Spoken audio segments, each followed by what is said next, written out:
250 দিনেরও বেশি সময় ধরে মোতায়েন থাকা ইউএসএস আব্রাহাম লিঙ্কনের জায়গায় মধ্যপ্রাচ্যে নতুন বিমানবাহী রণতরী পাঠানোর পরিকল্পনা করছে যুক্তরাষ্ট্র। আগে থেকে নির্ধারিত রুটিন অনুযায়ী ইউএসএস জর্জ ওয়াশিংটনকে মধ্যপ্রাচ্যে পাঠানো হবে বলে জানা গেছে।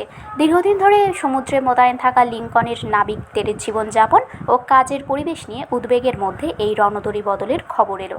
বৃহস্পতিবার এক প্রতিবেদনে এ তথ্য জানিয়েছে প্রভাবশালী মার্কিন সংবাদ মাধ্যম দ্য ওয়াল স্ট্রিট জার্নাল। প্রতিবেদনে বলা হয়েছে, ইউএসএস আব্রাহাম লিঙ্কন 250 দিনেরও বেশি সময় ধরে সমুদ্রে মোতায়েন রয়েছে। এর মধ্যে গত 200 দিনে কোনো বন্দরে থামেনি রণতরীটি। এ কারণে রণতরীতে থাকা নাবিকদের জীবনযাপন ও কাজের পরিবেশ নিয়ে আইন প্রণেতাদের মধ্যে উদ্বেগ তৈরি হয়েছে। ইউএসএস আব্রাহাম লিঙ্কন গত বছরের নভেম্বরে মোতায়েন করা হয়।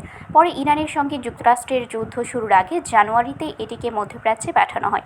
অপারেশন এপিক ফিউরিতে মার্কিন সামরিক বাহিনীর এই রণতরী ও এতে থাকা যুদ্ধ বিমানগুলো গুরুত্বপূর্ণ ভূমিকা পালন করে।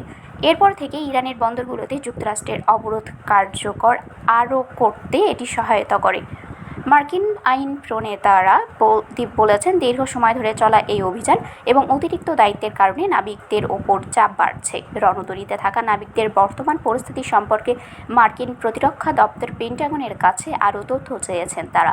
প্রতিরক্ষা মন্ত্রী পিট হেগসেথ ও ভারপ্রাপ্ত নৌমন্ত্রী হাং কাওকে লেখা এক চিঠিতে সিনেটর রিচার্ড ব্লুমেনথাল বলেন, মৌলিক প্রয়োজনীয় সামগ্রীর ঘাটতি, পানি দূষণ, পয়ঃনিষ্কাশন ব্যবস্থার সমস্যা, মানসিক স্বাস্থ্যের অবনতি, ডেকের নিরাপত্তা নিয়ে উদ্বেগ এবং ডাক ব্যবস্থায় বিঘ্নের মতো নানা সমস্যার খবর পাওয়া গেছে। এমনকি কয়েক মাস ধরে রণতরীতে পাঠানো নাবিকদের পরিবারের অনেক পার্সেল পথে হারিয়ে গেছে। মার্কিন প্রতিনিধি পরিষদের সদস্য মার্লিন স্টুডম্যান বৃহস্পতিবার সিএনএনকে বলেন, তিনি পেন্টাগন ও প্রশাসনের কাছে পরিস্থিতির সর্বশেষ তথ্য জানতে চাইবেন।